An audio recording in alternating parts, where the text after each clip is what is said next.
السلام عليكم ومرحبا بكم في شيوه جديده من شيوات انس. اليوم جيت وجبت لكم هذا الديسير الرائع، الحلقومه التركيه او الديسير التركي بالمندرين او اليوسفي باللغه العربيه. صراحه كيجي كيحمق والمذاق ديالو يا سلام، وهذا هو القوام ديالو، كيجي بحال بودينغ، يعني بحال الفلان هيدا كيتسنكل. يعني فوقاش ما بغيتو تاكلوه المهم، يعني فوقاش ما رشقت لكم قبل الاكل او بعد الاكل، هذا كيبقى الاختيار طبعا ليكم.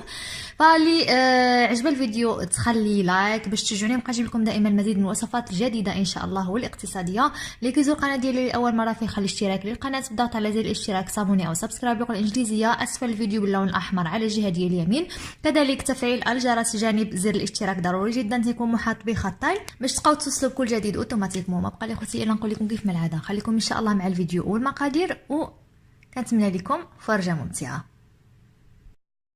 فبالنسبه للمقادير اللي غادي نحتاجون هاد الحلقومه التركيه اللي عامله ضجه في مواقع التواصل ديال الاتراك، مواقع التواصل الاجتماعي التركيه، فغادي نحتاجون اليوسفي اي المندرين. عندي هنايا 13 حبه كيف ما كتشوفوا معايا. بالنسبه للسكر فعلى حسب المندرين اللي عندكم. كاين المندرين اللي كيكون حامض كيحتاج اكثر من السكر، وكاين المندرين الا كان عندكم حلو. المهم نتوما عندكم ميزانكم، انا غنستعمل على حسب الحلاوه اللي بغيتها، انا غنستعمل تقريبا 3 ديال المعالق. فعندي هنايا 3 ديال المعالق مملوئين جيدا من المايزينا اي النشا. هاد 2 كيسان عملتهم هنايا باش نعبر بهم العصير ديال المندرين اليوسفي، ما يقارب 400 مليلتر. فغنوزو ان شاء الله على بركه الله لطريقه التحضير. فاول حاجه غادي نقطع المندرين ديالي بهذا الشكل، ها هو.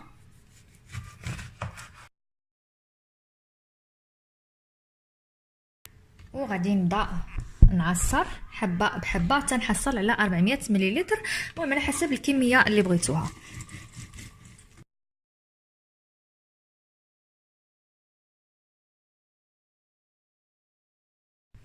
فهذا هو العصير ديالي من بعد ما عصرته. بالنسبه اللي ما عندهاش اليوسفي فبالامكان ديالها اي المندرين، فبالامكان ديالها تعوضوا كذلك بالبرتقال العادي اللي كيكون صالح بالعصير. فغادي نشوفوا شحال الكيسان عندنا كما كتشوفوا، يعني كل كاس، هاد الكيسان كبارين، كل كاس فيه 200 مليلتر، يعني ما يعادل او ما يقارب 400 مليلتر. غادي نكبو هنايا في واحد الكاسرول او واحد الطنجره صغيره بهذا الشكل، ها هو. فدابا غادي نجيب السكر. فكيف ما سبق قلت لكم السكر كيبقى طبعا على حسب الحلاوه ديال المندرين وعلى حسب كذلك نتوما كيف بغيتوه.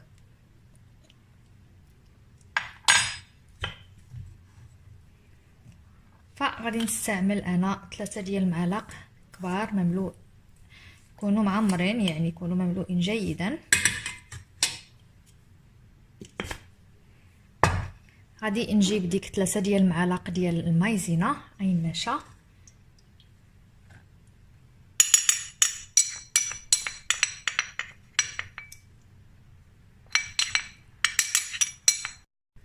فكيف ما كتشوفوا على موقد يكون شاعل.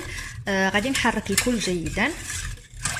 طبعا غتحركوا المايزينا والسكر والخليط ديالكم كيكون باقي بارد، حيت اذا حتى تنوتو طيبتو يعني سخنتو العصير ديال اليوسفي فغادي تكور لكم المايزينا وغادي تحرف لكم انكم تطلقوها.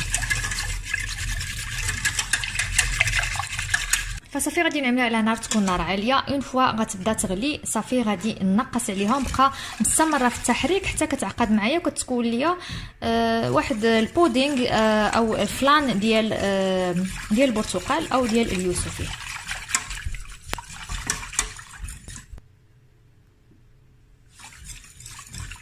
فكتبقاو بطبيعه الحال اون فوا كتعملوه فوق النار كتبقاو مستمرين في التحراك.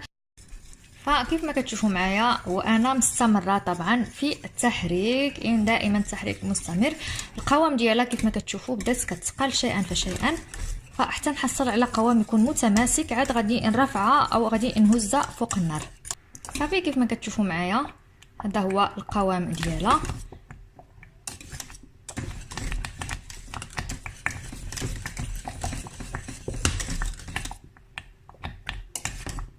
كتكون بهذا الشكل، ها هو. دابا غادي نطفي على النار وغادي نرجعها لهاد الجهه ها هي. فكاضافه اللي بغات تزيد لها واحد الملعقه صغيره من الزبده او ملعقه كبيره فبالامكان ديالها تزيد لها واحد الملعقه، كتعطيها مذاق رائع جدا. فكاضافه غادي نزيد لها هاد الملعقه من الزبده، والنار غتكون يعني ما تكونش فوق النار، يعني هاد الزبده غادي تذوب لينا فقط بالحراره ديال هاد الخليط. ها هو صافي غنبقى نحرك حتى نشوف انه الخليط جا نسلي والزبده دابت.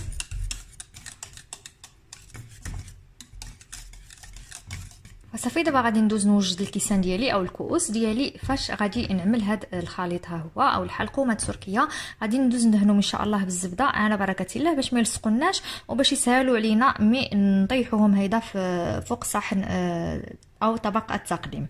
غادي نستعمل هاد الكؤوس، هما من الاحسن يكونوا كؤوس ما يكونوش كبارين واسعين بزاف وانما يكونوا كؤوس صغار.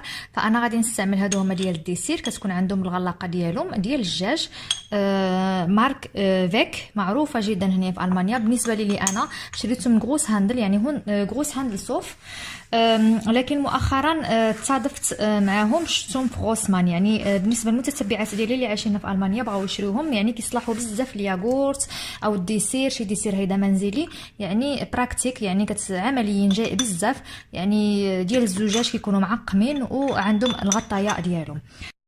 صافي غادي نجيب الزبده بهذا الشكل ها هو وغادي ندهنهم.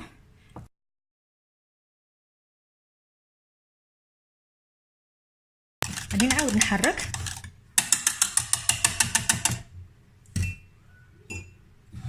بسم الله.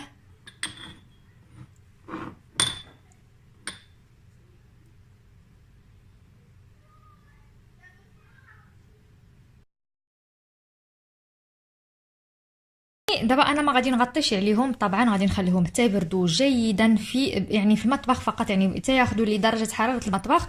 غادي ندخلهم ان شاء الله للثلاجه، غادي نغطي عليهم مي غيبردوا لي مزيان، غيبردوا جيدا. غادي ندخلها في الثلاجه العاديه فقط، يعني ماشي في الفريغو ماشي في الفريز.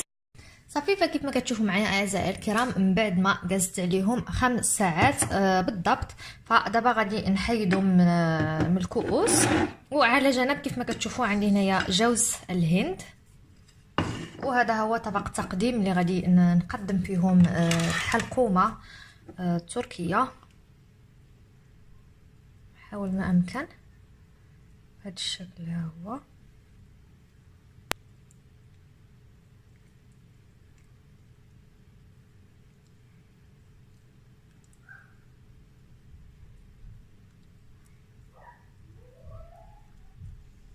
لا الهواء كتسهل عليكم تحيدوها بسرعه بهذا الشكل. ها هو وغادي نعمل هنايا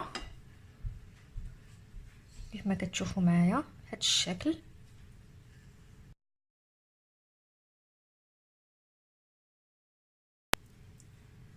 كيف ما كتشوفوا معايا هذا هو القوام ديالهم.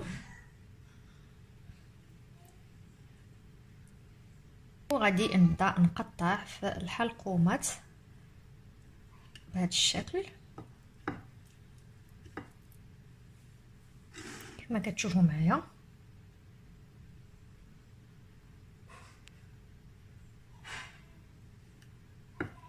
فانا كل وحده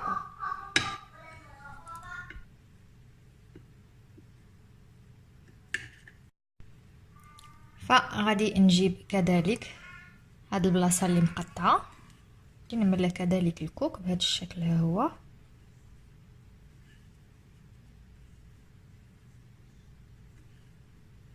وكيكون هذا هو الشكل ديالها. غادي نعملوه في طبق التقديم النهائي.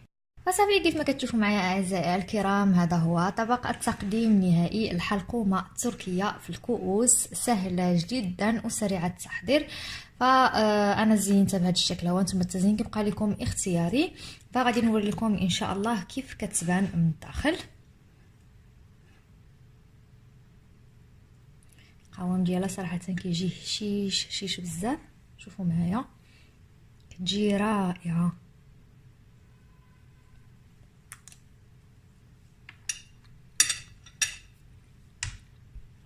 روعه روعه روعه صراحه، غير جربوها غتحمقكم غتعجبكم بزاف. وإذا كديسير بارد مور الأكل. وما بقى لي خوتي إلا نقول لكم كيف ما العادة نخليكم إن شاء الله في أمان الله، وإلى فرصة قادمة إن شاء الله. باي باي.